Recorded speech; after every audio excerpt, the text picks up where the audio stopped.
Like, Mario is missing, I would say, is the outlier for that series. Because it's just go learn about stuff and then regurgitate that information. It's a quiz, essentially. But it has Mario involved, so it's different. Ooh. Have you played in the Mario series Mario vs. Rabbids? Yes. It's a fucking good XCOM game. Yeah, that's a strange one. Yeah, it's so good. I don't get that branding. No, me neither. But it's worked somehow. Yeah, apparently with kids, like, that's a real thing. People are really into it. I don't get it's like Minions. I don't get it. I aimed at me. But they made a fucking good tactics game, which I didn't expect. I think we can definitely weave in and out of the spoopy thing. Plus, I'm in costume, so we're good. Banana too. Yeah.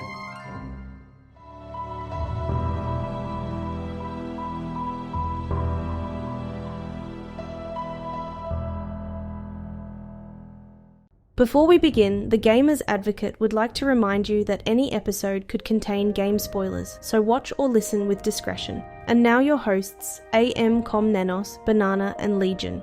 Enjoy the show. Well, welcome on into yet another Gamer's Advocate podcast. We're joined with Banana and Com. And today we're going to be going over outliers in video games. Basically, some of the games or game series that really didn't line up to perhaps the central theme that it's associated with.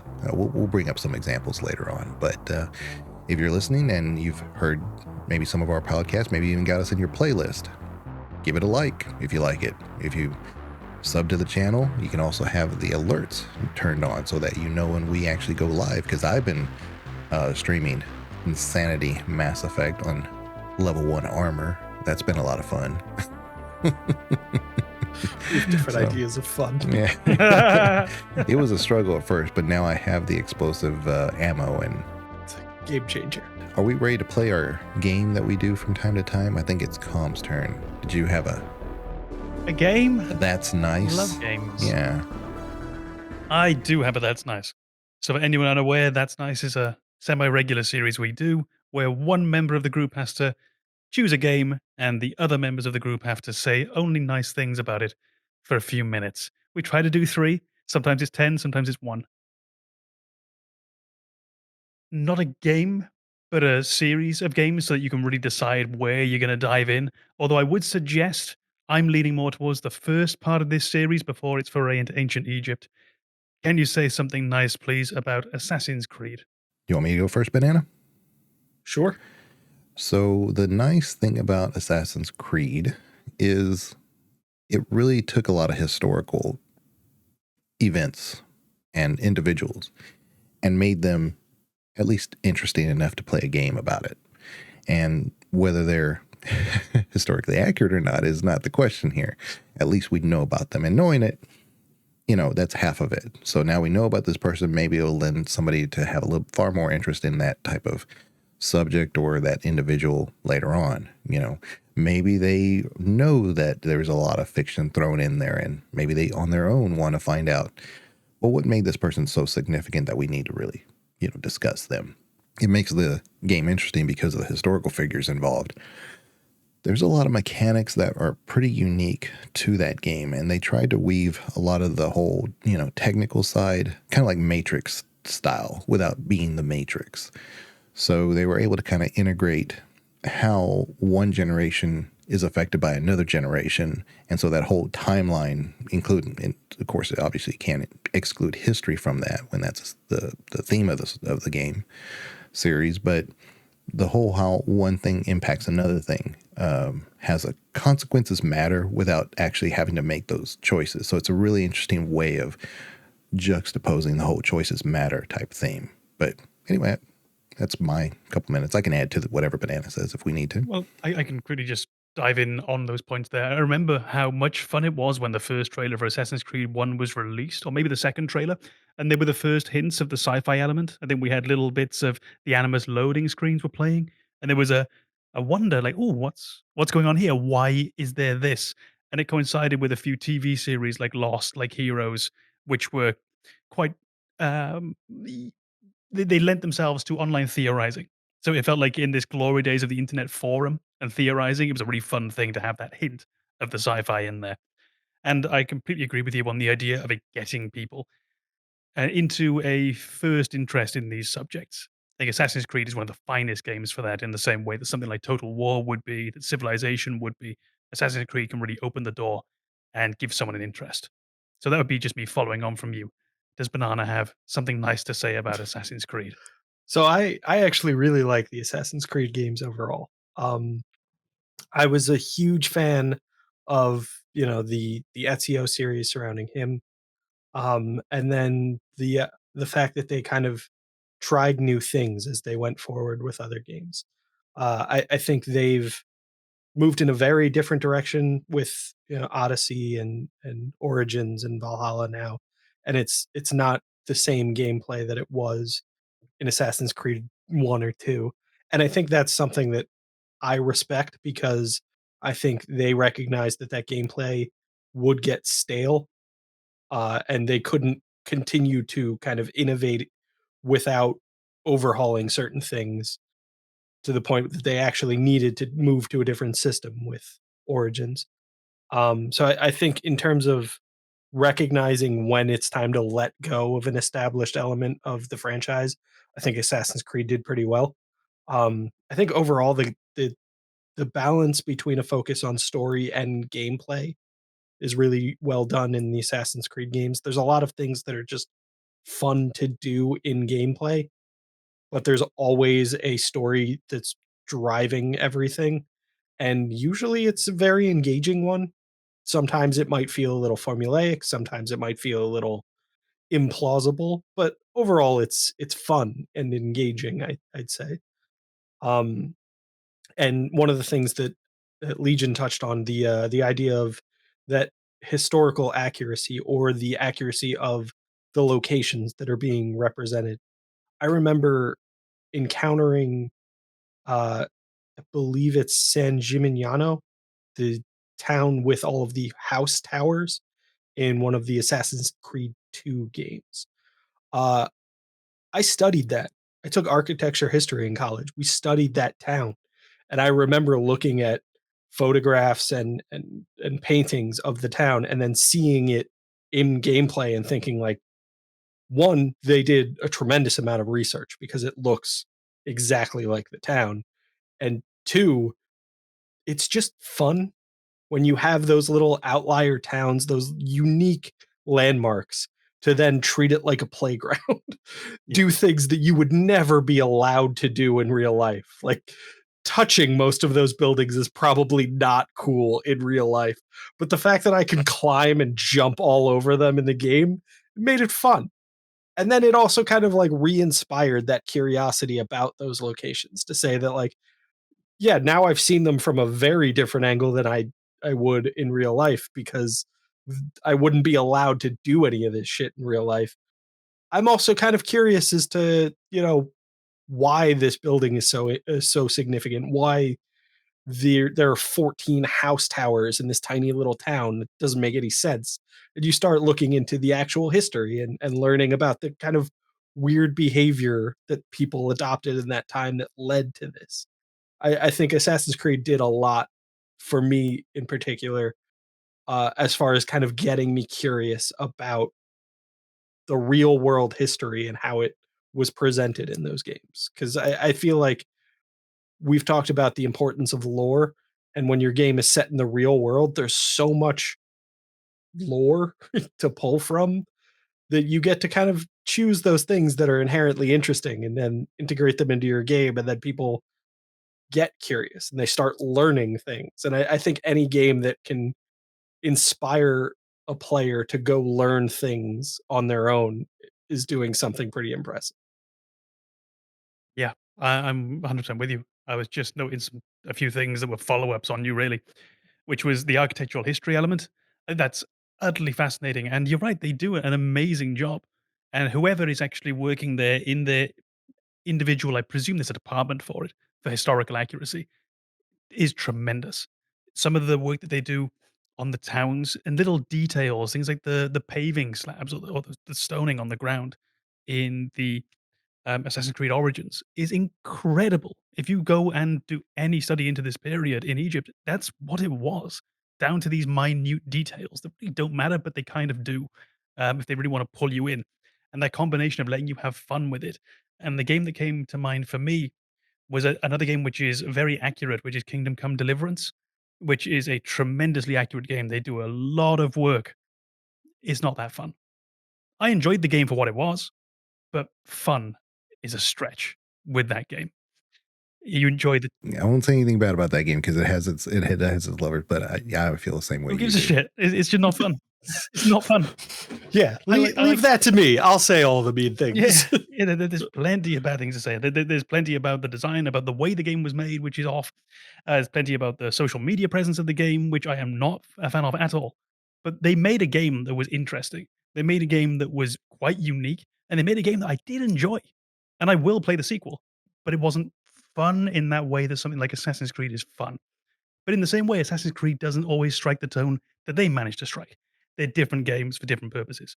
But that was where the true joy for me was with the architecture in Assassin's Creed, was being able to get on top of these buildings and take in the view from places that you can't go in real life. Mhm. There's a big cathedral where I live. I can't go up in that tower. I certainly can't go on the outside of the tower. They've got a few rules about that. And then about the evolution of the gameplay, I think that's something where they really do themselves proud, and I think we do give them the credit for it. I think we do recognize that they have evolved. And the big one, of course, or big two, is that evolution into a more action-based combat system, which has its ups and downs, but I think they did Yeah. it well, which is a lot to say. They did a good combat engine. It is a bit at odds sometimes with the tone struck in the game, but that's something they can figure out over time, and hopefully they can evolve and make it better. It's something that isn't worth throwing out. They just need to iterate on it. And then there's ship combat, of course. Mhm. And I remember playing Sid Meier's Pirates. I remember playing the Pirates of the Caribbean on the Xbox and really wanting a competent ship combat simulator. And then they made one in an Assassin's Creed game. And did it feel very different to the others? Yeah. Are there times when it doesn't feel like an Assassin's Creed game? Yeah. But there's times that Final Fantasy VIII don't feel like Final Fantasy. Like within a series, it's okay Yeah. to have change. I wonder if that will come up today. And the final point about historical accuracy is that addition in the newest games of the museum mode, where you Mhm. can play in a completely passive way, and the game essentially functions as a museum. And that is incredible. And I love that they've done that. But yeah, I think you definitely highlighted that iterative kind of property of where they're kind of honing what they've introduced in previous games. So the big jump in the combat system in Origins felt like it clashed with the story, given that Origins is kind of the birth of the assassin movement. It feels like it should focus very much more on the stealth and assassin elements, but the combat seems to be built more focused on the open combat, the kind of direct conflict. And then you move into the stories of Odyssey and Valhalla, which play off that same combat engine where it's much more open combat focused. And the characters that you're playing as feel like they would appreciate that more than the stealth elements. And it's very much them taking something that they introduced that kind of felt like it was necessary, but it didn't fit the story that they built around it in Origins. And then they kind of reworked it to the point where there's still that little bit of assassin element where you have that kind of encouragement to use stealth as a weapon, but eventually you're going to be caught and you're going to engage in open combat, and that needs to be done very well. And the story is written so that you are very much playing as somebody who has no problem getting into a heads up fight. They're not going to shy away from it. Whereas in previous games, it felt like stealth was your goal. It was your power. And when you got into open combat, it was how do I kind of distract everybody so I can run away? I think actually But that's how it kept fresh. Yeah. And that's an odd one, actually, is for me, there are moments in Black Flag where you have to board the enemy ship and you have to jump on and have to get hand-to-hand combat. And I didn't enjoy those parts because what I was enjoying was using the finger blade and sneaking around. So when you put me on this pitch battle and say, okay, go and kill 5, I just want to get on that cannon and shoot down 5 from a distance and not have to get on board because it didn't feel made for hand-to-hand. And then there's the odd thing where they've almost gone the other way then, where in Origins they have a very competent combat system. But they doesn't really feel like they necessarily want you to fully lean into it because of how the game is, like you say, still the birth of the assassins themselves, so you want to play like an assassin. Mhm. And maybe then Odyssey was them just fine-tuning a bit more what they want. And I just remembered as well that I think, unless I'm confusing it with another game, Odyssey actually has pitch battles as well. They're quite small scale, but I think you end up actually on battlefields. Mhm. And really, it gives them a chance to try and shine with their system. Yeah, and it suits the setting for Odyssey to say that like you're going and engaging in war essentially. It's not the same thing as, you know, an assassination. You are putting yourself out there, basically challenging people to come at you and dealing with them, and that's very much not what we think of in an Assassin's Creed game, but it works in Odyssey and Valhalla because that's the person you're playing. Yeah, I can't speak to all architecture programs, but my son will finish his master's in about 2.5 months. And one of the things that they've gone over is Assassin's Creed. It's a theme that they actually go to very often. And my son has platinumed every one of them except for the most recent one. And and he does the Dark Souls. He's platinumed all those. He was working on Elden Ring, but he only does it when he's home for the summer, which he hasn't been around for a while. But yeah, it's one of his favorite series. So when they would refer to it, he's like, I know what they're talking about. I know exactly that whole area. So it's been I can say, like I said, it actually has some academic backgrounds and references to it, and because academia refers to it. So it's pretty neat. Mm-hmm. Yeah, I feel like that connection between academia and video games, when you hear that, you think like, oh, an educational game. Ugh. But when you find games that do it well in the way that Assassin's Creed does, to present you with the reason that you should care, or the cool elements of these kind of historical facts that might lead you into that engagement to go learn more, I think that's such a kind of unique and deserving of praise accomplishment. My goodness, can you remember being in school and sometimes you had to watch a video, like a documentary series, and it was always awful. Always. It wasn't what you wanted. And now maybe actually when you're a bit older, you might appreciate it more for what it is. I remember watching the TV series Civilization, that massive BBC omnibus. It's incredible.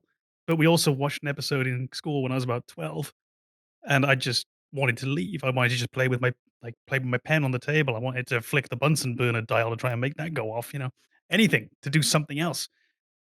I wonder what it would be like if you could find a way to get those kids into Assassin's Creed Museum mode. I wonder if you could actually use that, or would they then find that as boring, as I found that video series, because you were still being forced to do it? Yeah, that's the point. Am I doing this for a grade, or am I doing it for just shared learning between all of us? Yeah. Is that inherently poisoning? I feel like the appeal of the way it's presented in Assassin's Creed is very much that you have the freedom to dig into it at your own pace. And that's not something you can do in a curriculum, is to say, go at your own pace. There will be a quiz on what you should have learned. How many potatoes were in that crate? If you were paying attention. That's a little Easter egg. Yeah. There were 8, just like the amount in the series. Whatever. Yeah, I don't need that attention to detail. Each one had the symbol of the game. Do we have a mute button? Or well, we're going to talk about games that don't belong. So maybe, there's lots of things that sometimes don't belong. I've got on my neighborhood here, I've got a bunch of U-turns on the main highway over there instead of an actual light. There's a school right there and there ain't no light. That don't belong. These U-turns don't belong. So similar to that, sometimes you have a game that's That's an outlier of the whole series, and it just does not Thanks belong. for clearing that up for everyone. Now I feel like we all have a better understanding of the topic. Yeah, thank you for clearing that up in a bizarrely whimsical southern way. Yeah, I'm sure now that our audience has heard about the traffic situation near you, they'll be better able to relate to the topic we're discussing. Sometimes you get a game designer or a civil engineer that just don't get it, you know? And so because of that, we all have to suffer. And but sometimes they have a better idea in mind. And I think Banana's had a couple examples that he's brought up in the past, and the Metal Gear Solid with the zombies. Mm-hmm. And I could even say the one with what is it? Metal Gear, is it Rising? Yes, Metal Gear Rising Revengeance. Which I love, but I think that's a thing we're probably going to hit on quite quickly, isn't it? Just because a game isn't in place in its series doesn't mean it's going to be a bad game. You can have plenty of outstanding one-off video games. And I think actually as a series, Metal Gear is a amazing place to look. Because if we go through sort of the mainline entries, just very quickly, Metal Gear 1, not Metal Gear Solid, Metal Gear 1 and Metal Gear 2, we're getting Solid Snake's first real introduction as a character. Some of the first stealth games that were ever made, but we're getting consistent Metal Gear 1, Metal Gear 2, they blend together. Metal Gear Solid 1 does lead on from that, but we start getting a look now into other characters. So we're moving away from that big boss narrative, though it's always in the background. We're moving on, but we're still roughly in the same set of circumstances. We're still playing as Solid Snake for one. Then we hit Metal Gear Solid 2, and we are playing as Solid Snake for a bit until all of a sudden we are now playing as someone else completely. And the game takes a massive turn. And there are a lot of parallels between Metal Gear Solid 1 and Metal Gear Solid 2, very deliberately, but we're playing as someone else entirely. And for the good and the bad, and I adore that game, for the good and the bad, it's very thematically out of place from what came before it. Then you get Metal Gear Solid 3, where you're playing as someone who looks exactly like your main character in Metal Gear Solid 1, but actually isn't the same person whatsoever. And we're in the past.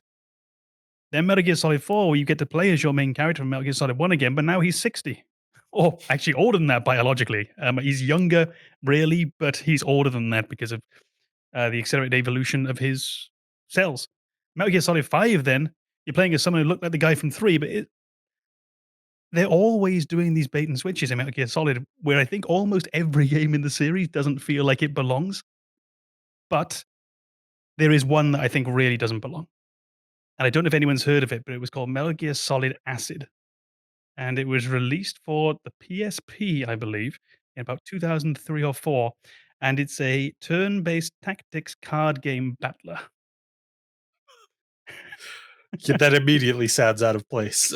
But bizarrely, it is one of the only games where you play as peak Solid Snake, the person we associate so heavily with this series. But in Metal Gear Solid, we only play as peak Solid Snake once. In Metal Gear Solid 1. That's it. But for those of you who didn't get your fill, Metal Gear Solid Acid is out there for you. And I think that's one for me that really, really stands out as not fitting in the series. But it's also one of the examples where I wish it didn't exist. maybe it's because you put your cards down stealthily. Maybe that's where the stealth comes from. Just very discreetly. Yeah. I feel like that's not how card games work.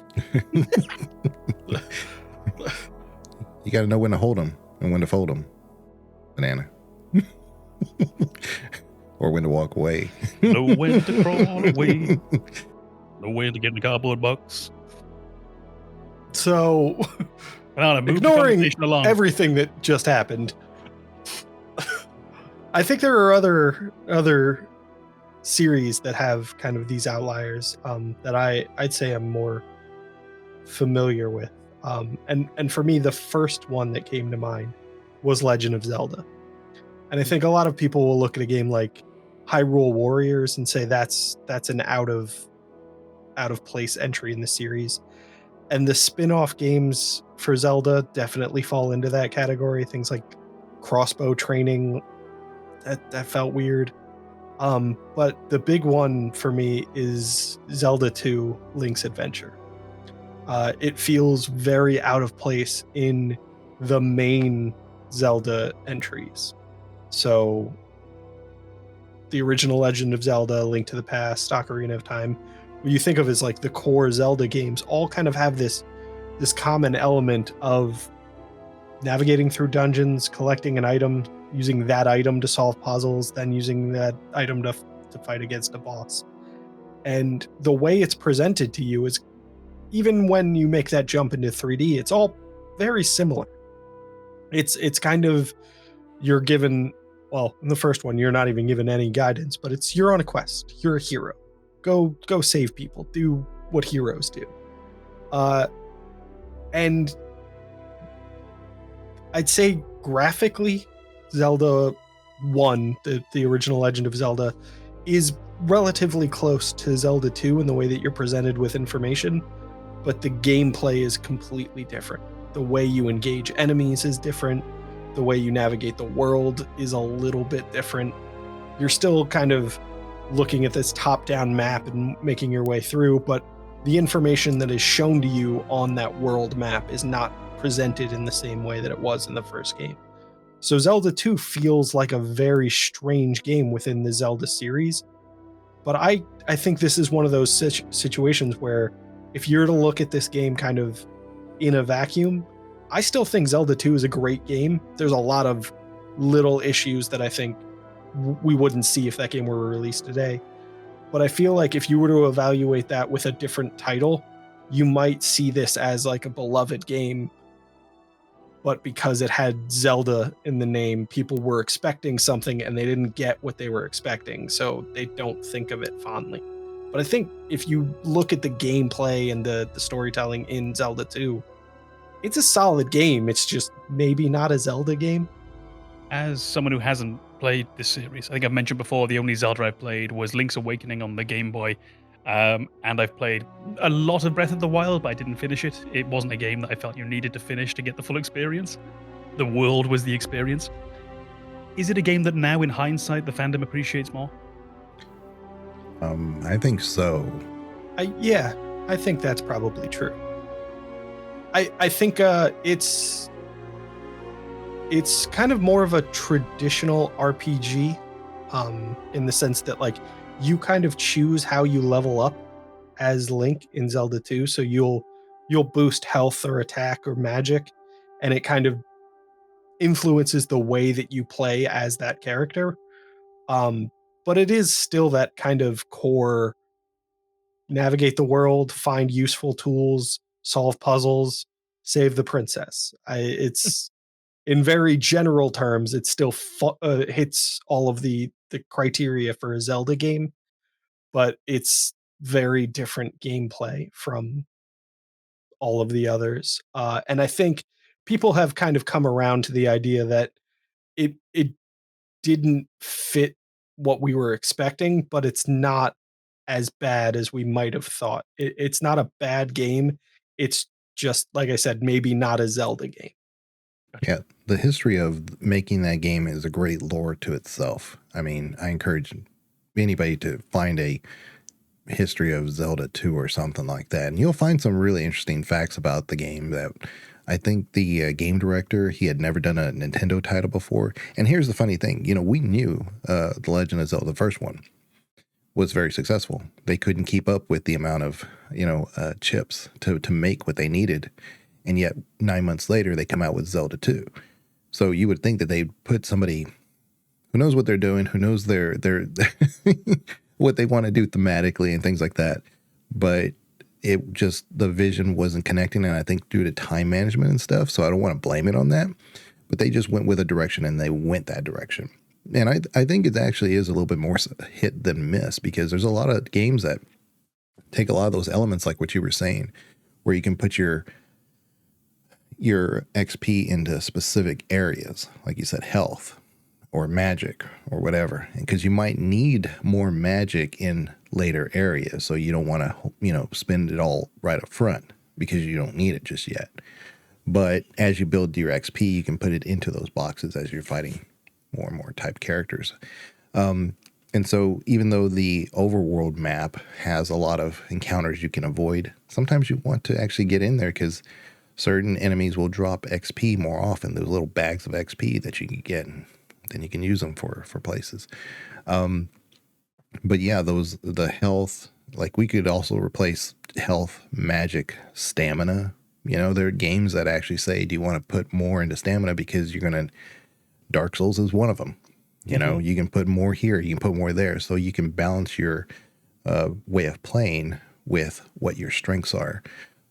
Zelda, I mean, that game caught on to that idea. Whether they executed it great, that's another story. But because it's almost like a Metroid style, because you're like, I'm going to such and such place. I have to get on such and such ledge, which means I have to jump higher, which is a spell. So I'm going to have to unlock a certain amount of spells to have to use that, you know. So there's a lot of other thinking going on in Zelda 2 than the surface. So yeah, and I think that element of, you know, 9 months later, they had a kind of tight window to develop this game, and they were doing a lot of things that you'll see in a much more polished form in later games. So this idea of kind of customizing your build to suit your style of play is very, very well done in Dark Souls. It's more complicated because it needs to be, but in Zelda 2, they kind of recognize that. The idea that, like, maybe you want to try and build your character in a way that you're using spells more frequently than you normally would. So you're devoting a lot of experience towards the magic side of things. I mean, that's a build in Dark Souls. That's your astrologer in Elden Ring. That's the whole point. It's oversimplified in Legend of Zelda because you don't have as much customization, you don't have as many spells, you don't have as much equipment that kind of tweaks the way that you play the game. It's very much sword and shield and spells. Like it's very simplified. But I think you can see a lot of those precursors to these much more polished versions of those mechanics in later games. You see the starting point in games like Zelda 2. Interesting. And you said that the main designer was maybe someone who wasn't affiliated with the series. Were they coming from the sort of video game world, or were they even from outside that? Yeah, they were in the video game world, but making the title, no, they weren't. No, it was their first one. And that's what's interesting, though, because the original one, is it Koji Kondo for Legend of Zelda? For the music. For the music. And it was a different music person for Zelda 2. And so, but they got enough to make it sound similar. But there are, you know, some audio, like the whole crew is different. You would think in today's world, we were like, let's take everybody 9 months later and make the same title or just the, you know, the part 2 version of that, right? They went a totally different direction. And that's like the more things you find out about the game, the more it makes sense why it was so different. You just had totally different people doing it. And so I didn't mean to cut you off there, Com, but I mean, I think even the creative director had a vision difference from the original creative directors because they were saying, hey, look, we don't really want to use magic that much in the original Zelda because it was kind of like a cheat. And like, why do we want to just use magic? So use our skill, and then you have to use magic on occasion just to like fill a puzzle or something. Well, Zelda 2 said, no, we're going to use magic. So all those little things that are in that game, it's just so fascinating that it actually exists as a game because it wasn't anything like the original one.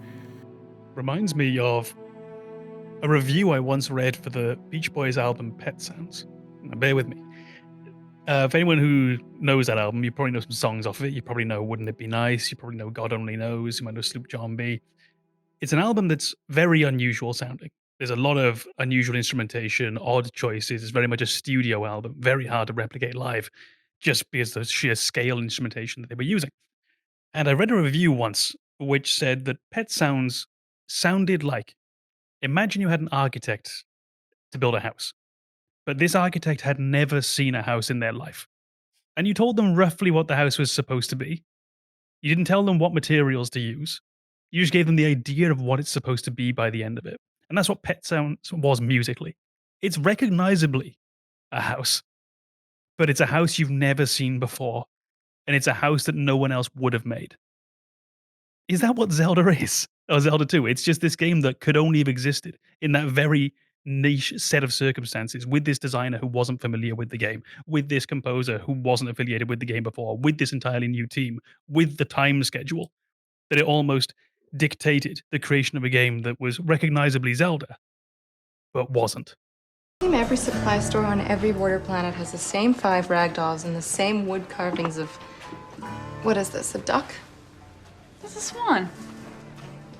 I like it. You do? Looks like it was made with, longing. Made by a person really longed to see a swan.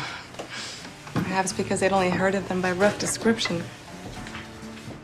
I think so. I mean, but it's a historically important game because if you're looking at the history of Zelda games, I think Banana mentioned one that comes before all this, but this was before all that. This was supposed to be the first Zelda game, even though it's called number 2. Chronologically speaking, it was the first one. Yeah, I think that really is at the heart of it. That idea that like it's a Zelda game designed by somebody who might not have known what a Zelda game was. That idea of like it's an outlier because maybe they hadn't even established what it meant to be a Zelda game at that point. Maybe it's just somebody's best approximation of what a Zelda game should be. And then after it's released, people are like, oh, that's not what the fans wanted. That's not what they thought a Zelda game should be. And I think that is kind of the general consensus of the response to that is that Zelda 2 is not what a Zelda game should be. It's not necessarily a bad game. And I genuinely think there are a lot of things to like about Zelda 2. But I think if we were to evaluate it as a separate game, as an outsider from the Zelda series, if it had a different title, I feel like people might have been a little more open-minded about it. But because we called it Zelda, because we called it a house, people came in with expectations and then they were like, this isn't a house. So I feel like it's one of those games that suffers solely from the title. And I don't think there are definitely things to criticize, but the title is not one of them. This reminds me a lot of actually Dark Souls 2, which is a game I haven't played. And I know that a lot of people who have played it and they've gone in with an open mind and they really don't like it. But the people I do know who like Dark Souls 2, they often really stress that point of it doesn't feel like Dark Souls. And Dark Souls 3, it feels like a game almost existing by itself, where it changed certain systems, where it broke certain rules. And for them, it's not a bad game. It's a good game for them, but it's very much not a Dark Souls game. And like you say, having the label on it almost hamstrings the game and makes it harder for it to be accepted. Yeah, the Zelda series could have definitely gone to a much darker themed series with a Zelda 2 because a lot of those creatures that are named are very, they're well, the term demon is used differently in, Japanese culture than what we use, but they're kind of like a bad demon. So there are a lot of like elements in that game that they use quite a bit. More so, you even have Dark Link. That's the first introduction of Dark Link. And you also have, and everybody calls it like the rivers of lava or whatever, rooms of lava, but it's actually blood. The rivers of blood. So, like I said, they could have very definitely taken Zelda in a very Dark Souls type route. And to me, that would have been a really interesting way to go. They already had Metroid, though, to kind of fill that dark role, I guess. But, everybody thinks of Zelda as being this little bright and vivid, except for maybe, what is it, the Mask game? What is it? Majora's Mask. I'm not great with names. But Majora's Mask is probably the darkest of all of them. But they could have started going a very dark route after Zelda 2, which was interesting. They kind of like switched gears after that. But I would say Majora's Mask also feels like an outlier within the Zelda series for exactly that reason. It's very different in terms of gameplay as well. In terms of, mechanically, you're doing a lot of the same things that you did in Ocarina because it's the same engine. But what you are trying to accomplish is very different. How you go about navigating the world, this idea of kind of reverting to 3 days past, relearning new information and kind of studying the people so that you can figure out what they do over the course of these 3 days and then use that information to your advantage as you replay through them. That's a very unique experience that there's, time travel elements in other Zelda games, but none of them did it the way that Majora's Mask did. So Majora's Mask, again, feels like an outlier. I'm not sure why there doesn't seem to be the same kind of pushback on this isn't a Zelda game. And maybe it's because the specific things that it has in common with other Zelda games are what people think of when they think a Zelda game. But it's a very different game from Ocarina of Time, despite being the same engine. And I personally think it's a better game than Ocarina of Time because of their deviations from the standard Zelda formula. I am I'm gonna prepared to be wrong on that one, though. no, I was gonna say that I think it's interesting that a game coming up much later in the series. But yeah, I think it's interesting that a game coming in later in the series isn't held to that same exacting standard of what fits purely into what the series is and what we expect from the series. Despite the fact that there's more games in the series, the archetype should be even more defined. Mhm. We should by this point know exactly what we expect. Whereas Zelda 2, it almost feels as though that would have been the moment to make the change if they had wanted to, and if they had then wanted to go on and change the series and the way it was and the way it was perceived and the way it was understood. So you think it's interesting that later on, after the series has had so much time to define itself, that we're actually okay with it making changes. Or maybe that's just that it earned so much credit over the years that you almost are willing to take that leap of faith with them in the way that we did for Breath of the Wild. In the Baldur's Gate episode that me and Banana did, one thing I talked about when I first started playing Baldur's Gate 3, I was like, why do we need a Baldur's Gate 3? We know how 1 and 2 end, so... And no, I don't. Well, no, I'm just saying. I'm just saying that The rest of us do. Yeah, and so that being said, like, why do we need a Baldur's Gate 3? Like, if they had just said, such and such story, a Baldur's Gate adventure, I would have been fine. Now that I know where it's gone, I'm okay with calling it Baldur's Gate 3. But there is a Baldur's Gate Dark Alliance that I've always thought, just call that a Baldur's Gate adventure, because it didn't need to be.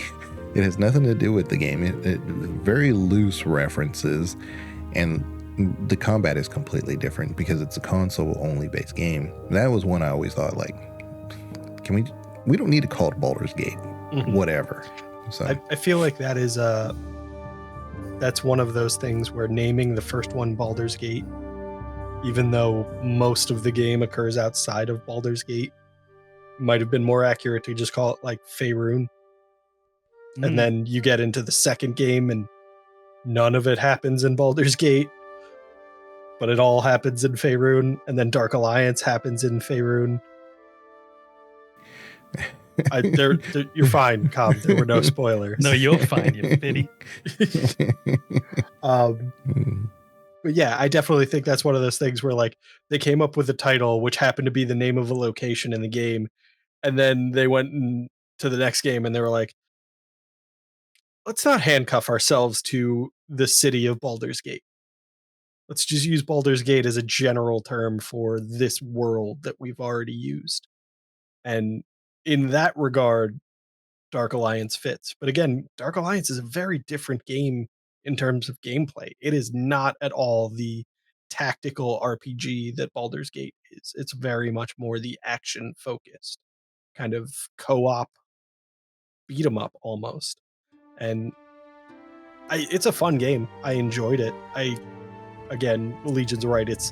I don't know what it has to do with Baldur's Gate, because you're not at all related to that city in Dark Alliance, but it's set in Faerun. It's famous characters within Faerun. It's consistent with the universe that is where Baldur's Gate is set, but it's not Baldur's Gate. I do think that there is a place for this in video gaming. The idea of the offshoots when you have those beloved series, so Baldur's Gate, for example. I think it's the easiest one to really use because it's such a distinct style of gameplay. Baldur's Gate 1, 2, and 3, yes, they're evolutions on top of each other, and I suppose you could argue that gameplay-wise, the jump from 2 to 3 is very drastic to the point that we break away from the formula, and maybe the spiritual successor to Baldur's Gate in terms of gameplay is something like Pillars of Eternity, whereas Baldur's Gate 3 then forges its own path. But I do like the idea that we have that ability in a series of games to break off and try something completely different. And as I understand it, Dark Alliance was a bit of a miss, right? It didn't go on to become a beloved game. Yeah, I don't think there are too many fans of the Baldur's Gate series who hold Dark Alliance as their favorite game. There are probably people who enjoyed it, but I don't think anybody is thinking this is the best Baldur's Gate game. Yeah, because when it came out, you got to remember, it's one of those things that it wouldn't have hit with people who were on PC. The people who were on console knew nothing about it, so it was a whiff there. So you'd have to have a real subgroup that was really kind of like, I love Baldur's Gate, but now I'm still young enough to, which I don't know who that would have been. I'm still young enough to play Baldur's Gate Dark Alliance when it comes out, and you know, it that's why it kind of failed. But it didn't fail because I think it was a commercial failure. I just think it didn't get as much life as I think that they thought it was going to get. Well, I can offer you then a different series, which I think took a similar path, but this would have been a more similar generally to Baldur's Gate 3 jump, but it also took another turn which had something more like a Baldur's Gate to Baldur's Gate Dark Alliance turn. And it's one of my favorite series, and it's the XCOM series. Now, XCOM, and I'm going to jump through a lot of the older games because they do have a bit of variety. We have the City XCOM, we've got Terror from the Deep, and I'm going to actually just make the jump a lot of people made, which was the original XCOM to then the remake of XCOM in 2012. And you see, they really do reinvent their formula. They took this turn based tactical game, realized its weaknesses, and developed something new. Now, I remember when the game was coming out, and it's one of those very fun things to see sometimes, is if you go and look at any Reddit post today, or any Reddit post from 5 years ago, or a forum post from 10 years ago, we do not like change. We will shit on a game as it's coming out routinely. And only 4 or 5 years later will we accept that it might have been a good idea. The Phantom Menace is still awful. You're not getting me with that one. That's not a good game. You know, yeah. I've played that game as well. But this idea that with time we come to accept change and come to accept new things, I think it is genuinely necessary. XCOM, I remember that being shat on in advance of it coming out. And then when the game was released, oddly enough, it did make a very quick turnaround when it was received so well. And then we went on to XCOM 2. And these games didn't really feel like they fit into the XCOM mold directly, but they did fit quite well. So they were an example of just a series evolving. But then they had a game called XCOM The Bureau. I don't know if anyone played this, and it was what the reboot of XCOM was initially supposed to be, as I understand. It was released around a year after XCOM remake. And it was a third person tactical squad based shooter along the lines of Mass Effect, to the point that you had your two partners with you. You had your radial wheel for your powers if you're playing on console. You could direct your partners where to go. And it was set in the XCOM universe. And the idea of in the 1950s and 1960s that you were in the Federal Bureau for Stopping Aliens, whatever that was called. And it just didn't catch. And it was one of those missed opportunities where they tried to go down a different path and realized mid-development people didn't want this. And then made the XCOM remake, but continued with the project anyway. So you have this a bit like Baldur's Gate, where you have that line as the gameplay evolves in the main series, from Baldur's Gate 1, 2, and 3, as it does in XCOM, XCOM Remake, and XCOM Remake 2. And then you have this divergence, where you have Dark Alliance for Baldur's Gate, and you have the Bureau for XCOM. I would be very curious to see if there are entries that kind of deviate from what we've just described, that really go in a new direction, and basically they tie back in terms of lore or characters or something that feels almost a little bit more cosmetic, but they completely overhaul the gameplay.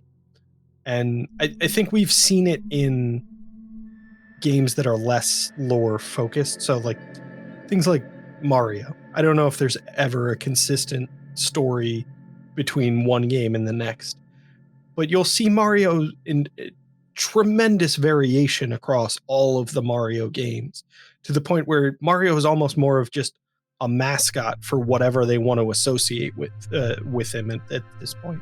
So if they want a sports game, they'll do Mario Golf, tennis, soccer, racing. Mario Kart is obscenely popular. But I don't know if that's because the original games didn't give you a lot of kind of established character features, established world lore. Even when you get to the Super Mario RPG, it kind of feels like a vague description of the situation in the world. And I mean, there are characters that you only see in Super Mario RPG and you never see them again in any other games. So it feels like every entry is independent and there's not really this common thread that links them all together, so they don't all have to adopt the same rules or use the same lore. And I'm curious if there's a series where you see that kind of dramatic deviation from game to game to say we're going in a completely different direction. This might not even be in the same genre as the previous entry, and we're going to just connect them in terms of the characters that we're using or the world that it's set in. Is there a version that is successful where that lore actually matters, where the story is the focus, and then you've gone in a completely different direction and told a different story in the same universe with a completely different game? My 9-month difference between the original Zelda and Zelda 2, I might be confusing with Super Mario and Super Mario 2. However, a lot of stuff came out on Famicom first, so I still might have those months right, just disproportionate with where they came out with everything else. All I know is the crunch timeline. I do know that.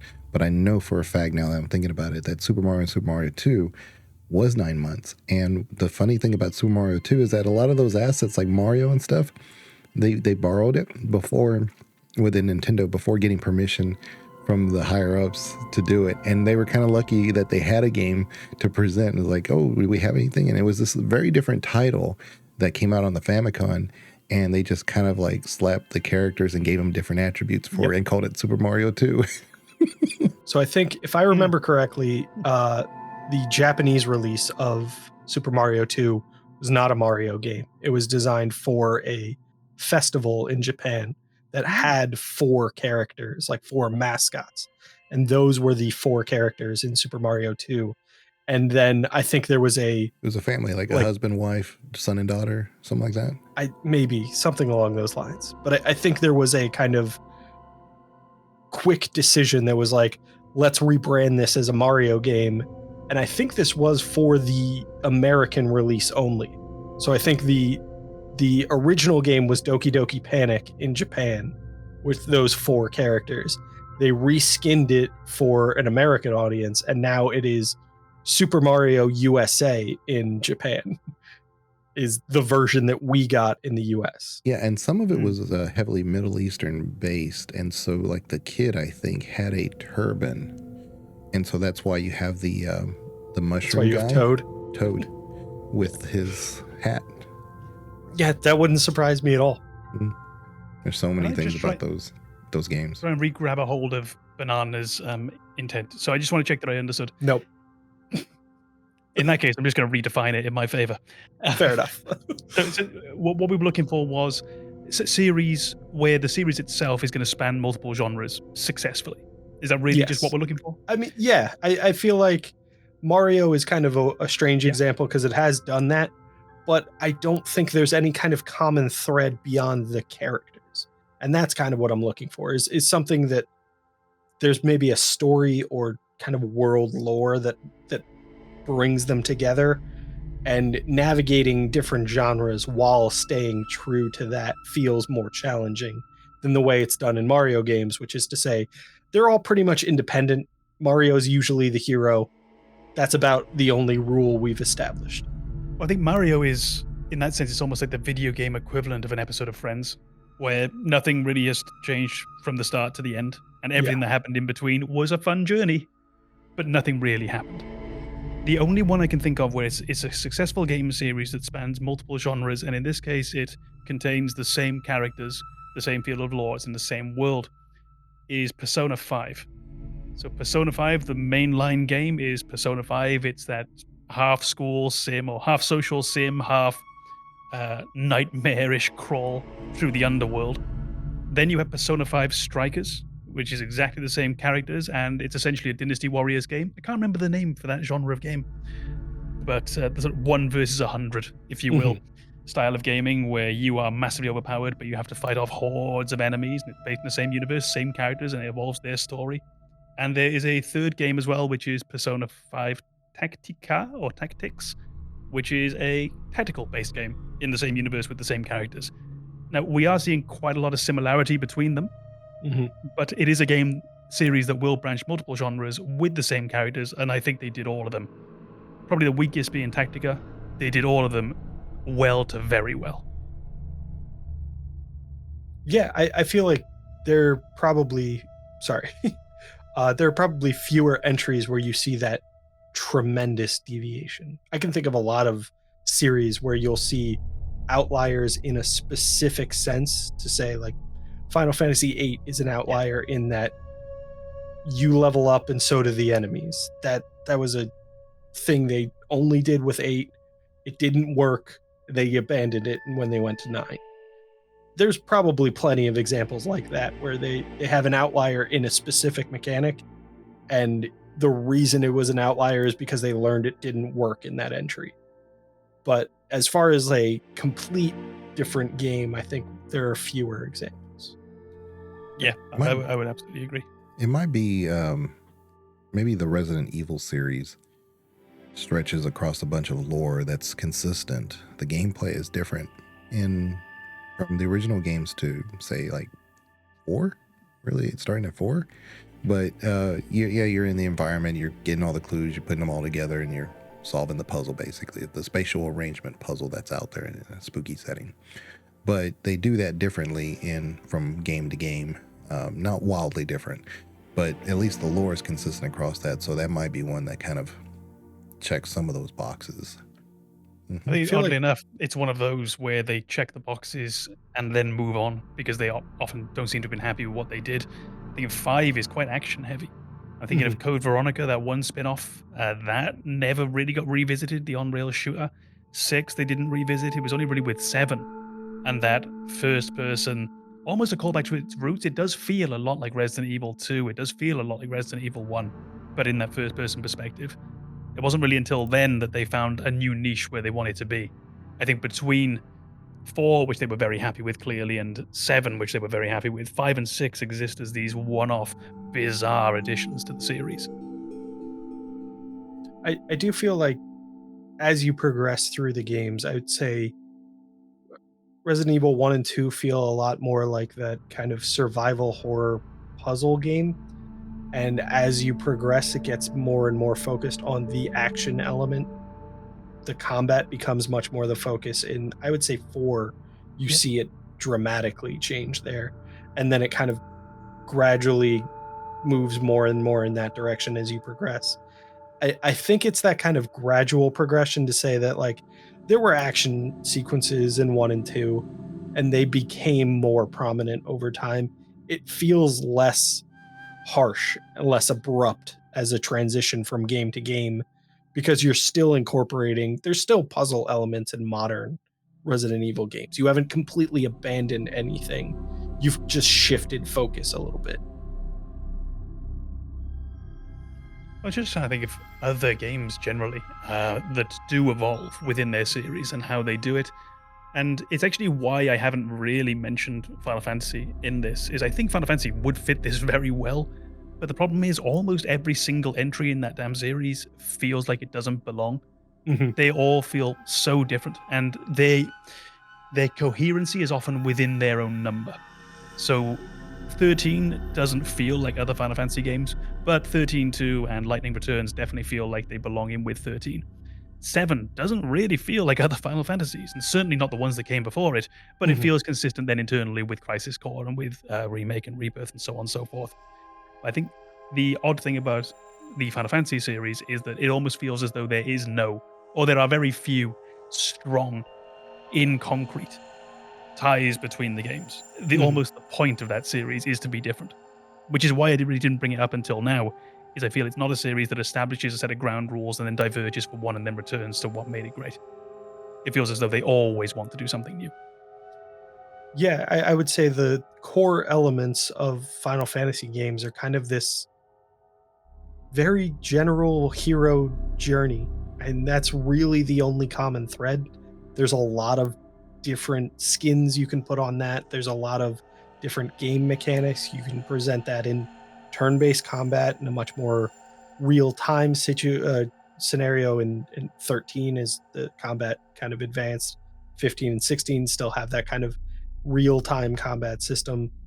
I feel like that is one of Final Fantasy's strengths as a series, is that they're not tied too rigidly to any one thing as the defining element of a Final Fantasy game beyond that just kind of hero's journey. And that gives them the freedom to do a lot of different things with each new entry in the series, and to say that it's still a Final Fantasy game because what we've decided a Final Fantasy game is whatever the fuck we feel like making at the time.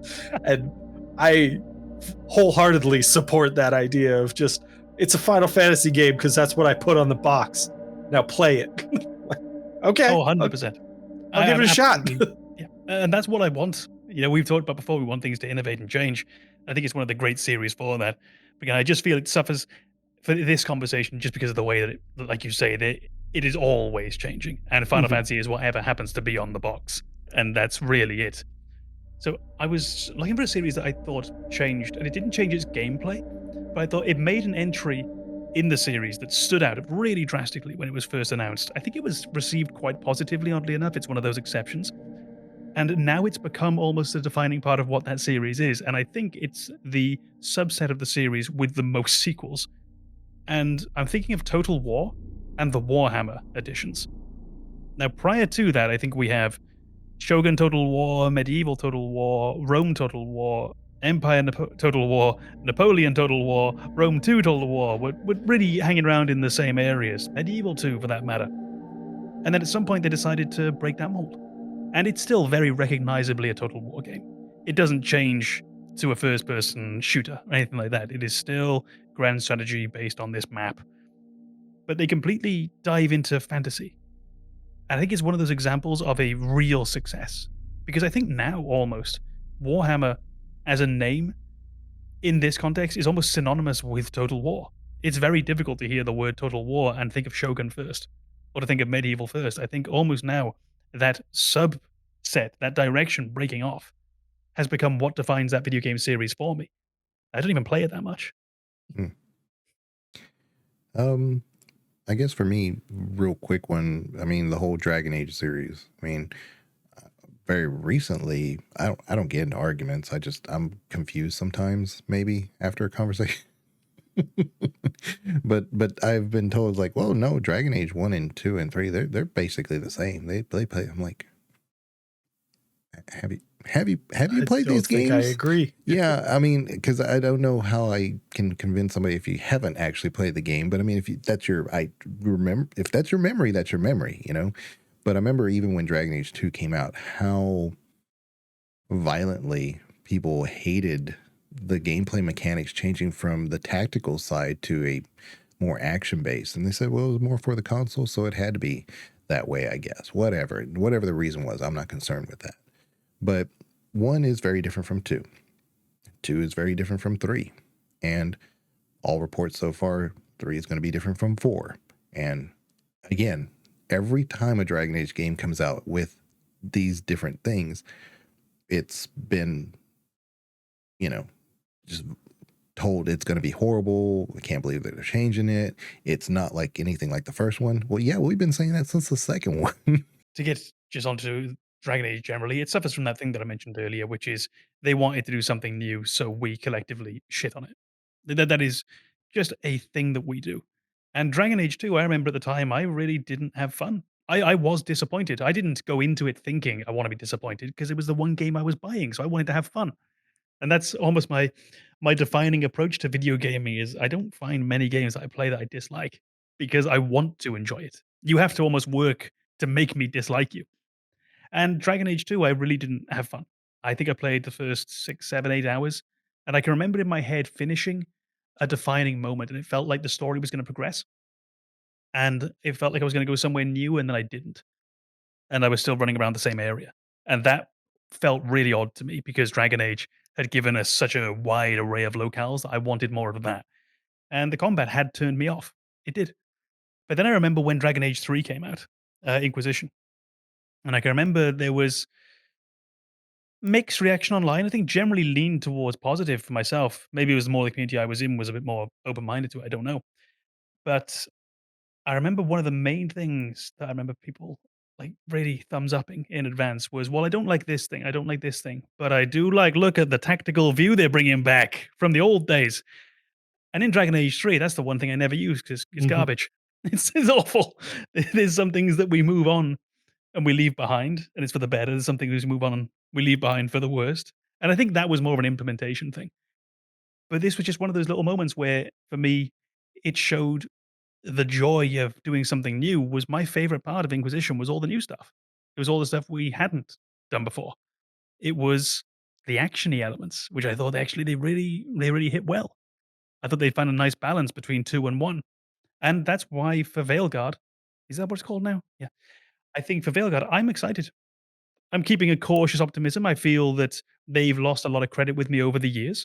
So it's guarded optimism, but I'm looking forward to it. And I think I will give it a try and go into it with an open mind and hope to have fun. I have guarded optimism all the time, but I always give the presentation like I'm a pro. Like everybody still swears I'm a pro Starfield advocate. I was like, I'm not hating the game before it comes out. Let me play the game. Everybody's hating on it. To be fair, you did start the Starfield fan club, I which did. probably isn't Yeah, helping. that was part of probably the reason why they say that. And the I think merch. that does. The banner, the back that I have covered.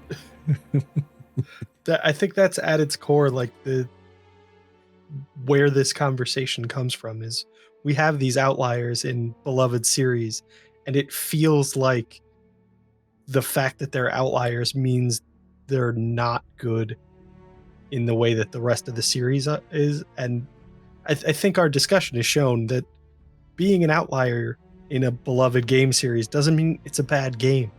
It's just not what people were expecting. It might not fit into the formula that people decided exists for that series. And I think the big message to take away from that is to try and not allow yourself to set expectations for a new game based on previous experience to the point that you're ruling things out before you even experience them. People shouldn't go into a game with the expectation of change being a problem. And when you have a beloved series, I feel like it's really difficult for fans of that series to have an open mind with new entries. I feel like they have already figured out what they love about previous games, and it varies from person to person, but if each person doesn't see that thing they love in the new entry, they'll immediately start looking for other things they don't love about the new entry. And it feels like this kind of self-fulfilling prophecy to say like, oh, they're going downhill. Well, no, it's just you have your beloved element of an old game. And if it's not in every new game, you're gonna say they're going downhill. But I don't think that's an accurate and a fair assessment. It's just, it doesn't have the thing that I loved most. It could still be a very good game. To be clear, we all do this to some degree. Oh, absolutely. I did not go into Star Wars 7, 8, and 9 with an open mind. I was already definitely prejudging. Veilguard, my optimism is guarded because I think they've done enough damage to their reputation with me that I have to guard it. Whereas Mass Effect 3, when I got that box, I was like, oh, let's go. This is going to be brilliant. You know, I was ready. And when a new Final Fantasy mainline game comes out, I tend to be of the same opinion. And when the third part of the remake trilogy comes out, I will go into that with unbridled optimism. It will be complete, you know, and I'm ready to go. So it is something we all do. It is just also something that we could also all do with not doing. You will greatly enhance your enjoyment of video gaming if you can try, or not even try to enjoy it, but try not to hate it before you fucking tried it. And that thing about games changing, you know, there are people, and I get it. And if you've played it, great. There are people who wanted the Final Fantasy VII remake to be a remake in that very literal sense of bring back the old battle system and whatnot. And yeah, if you did want that, it probably was disappointing. And it's okay to want that and then, not to have it. But if you wanted that and you didn't try the remake, you've let yourself down because you're now being the kid who doesn't want to eat Brussels sprouts at Christmas despite never having eaten them. And no one wants to be that kid. So it is okay if you've tried it, but give these games the chance I'm not gonna eat a Brussels sprout. You can't make me. But because you've eaten it before. But I will say there is that other side of it to say that if you've seen something that didn't work in a previous game and that shows up in a second entry, you're going to be more frustrated by it. Oh, for sure. This does come with this whole series of caveats and things Yeah. that are very legitimate complaints. I'm painting with these extremely broad strokes. yeah, you brought up the food. I was just gonna say, like, if I had a pot pie, and I love pot pies, but I hate peas. But the best pot pie in the world may have been made with peas, and I'm be like, I ain't touching that thing because it's got peas in it. Yeah. Give me a break. That's it. You know you don't like it. You have tried that. The pea is something you have tried. It exists. But like I said, if it could be the best pot pie in the world, it just happens to have peas in it, and I won't touch it because this is bad. That's what I'm saying, is that you really need to just go into things with somewhat of an open mind. Don't start hating things before they even come out of the oven. It's okay to hate with a reason. That's really it. It's okay. And there is stuff that I hate. And I do not hold to my own lofty moral concepts. I like getting on my high horse because I think I look really good on my high horse. But but at the same time, it's very hard to stay up there. We all slip into these things. It's more just the way I would like to view gaming. And to give credit where credit is due, Banana did come up with this subject. I thought it was very interesting, and we've covered it pretty well. But I think the reason why Banana came up with this was because he just really wanted to prop up Andromeda some more. And if you love his opinion on Andromeda and you also love Andromeda, put it in the comments below. If you can't stand Andromeda, put it in the comments below. #Banana thinks.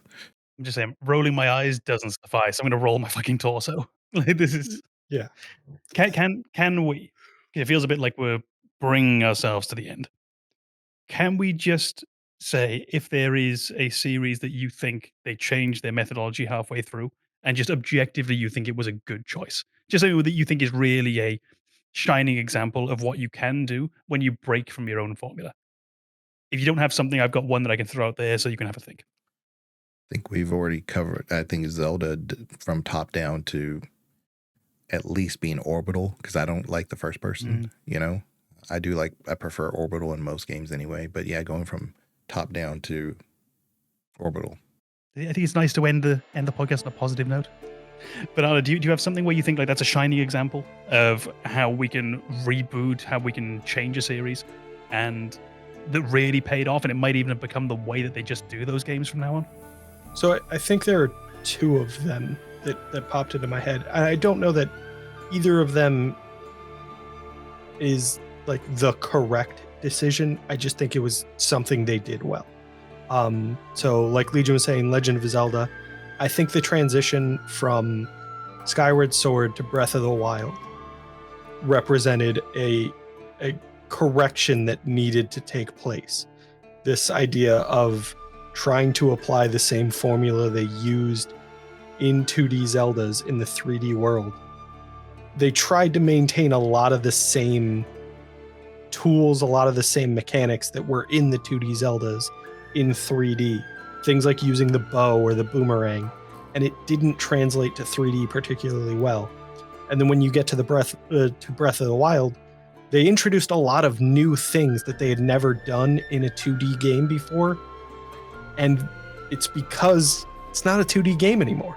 We need to find something that maintains the spirit of Zelda, this idea of using tools and abilities at your disposal to solve kind of puzzles and navigate these dungeons and progress.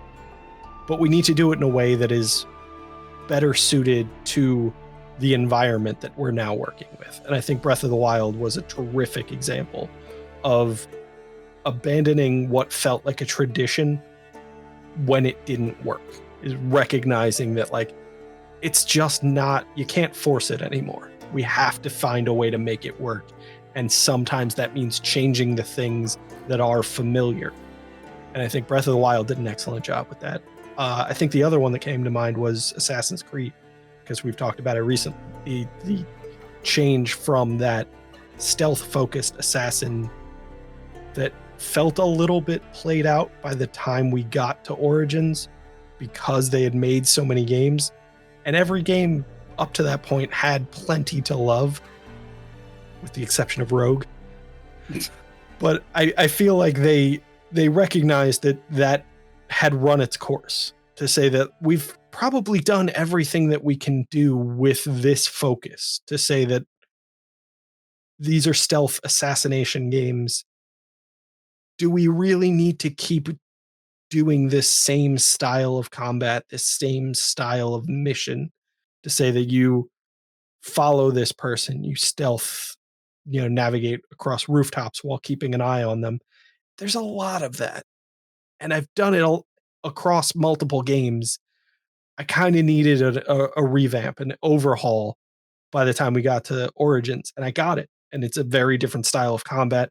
It still has those stealth elements.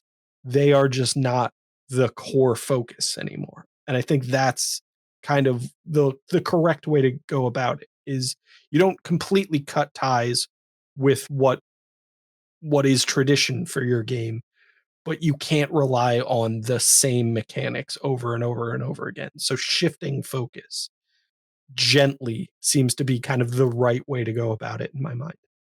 I think actually that's exactly what the series that I was going to pick has done. And it's that realizing, I think you hit the word perfectly, which was when something has run its course. It's not that it's bad, it's just that we've done it a lot. And at some point, when we get past number 2 and 3 and 4 and 5 and so on in the series, at what point are we just stagnating? Where can we really go with the system that we currently have? And how could we make it better? So the one that I would choose, which we actually haven't discussed, is the Yakuza series and the switch from the mainline Kiryu series with its classic beat 'em up combat into the Ichiban saga with the turn-based combat, where it plays a bit more like a JRPG. And they're not reinventing the wheel, they're just changing their own series. They're evolving within these parameters, and it respects the old games very much. It feels like a Yakuza game. Everything in between the combat feels like the classic Yakuza, but they make this big change in the combat itself that I think went a long way towards freshening up a series, which I don't think felt stale, but it couldn't have been far from feeling stale because it's been around for a long time with the same protagonist and the same characters, and we've had remakes. So maybe they just got in there just at the right moment to make that update. I'm also curious if that transition from the main character also really helped that, to like almost frame it as this is the way the character sees the world. So everything's a lot more dynamic and rapid in those earlier games. And maybe it's a bit more intellectual, strategic for this new main character. Maybe you're not rushing in and relying on instinct and reflex. Maybe it's just kind of representative of the new mentality of the new protagonist you're working with. Maybe I'm giving it way too much credit, and they were just like, I like turn base. Could be it. Maybe it is, but we're also allowed to infer meaning into these games ourselves. Yeah. We can do that as the user of this media, and I don't know is the answer, but I love that perspective of looking at it. And it lines up nicely with who the main character is, and we do attach the combat gameplay to Kiryu and his inner circle, if you will. And we do have the Ichiban saga with the turn-based, so it lines up. And I am going to validate what you just said. So, I'm not going to talk long about them, but originally what you said is like what games have changed and possibly now going forward in the future that would be their style. Probably God of War and Tomb Raider. That's going to be what they do going forward, was what they've done most recently. I don't see them going back to those old styles. No reason to. God of War, it's a philosophical reason on top of everything. If you know the God of War series, you kind of know where I'm going with that. But it's about growth, it's about change, it's about moving on. And so if the next God of War series is similar to this most recent one, but different enough, I wouldn't be shocked.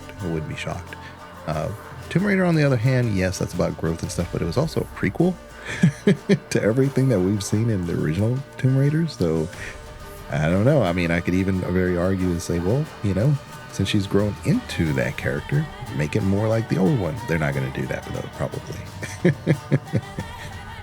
Probably not. But anyway, I guess we'll call it right there. But again, if you like the video, give it a like. Subbing to the channel is always appreciated. Comments are always great. If you say something good, say something bad, we're here for it. Especially Banana. He loves all comments. All comments.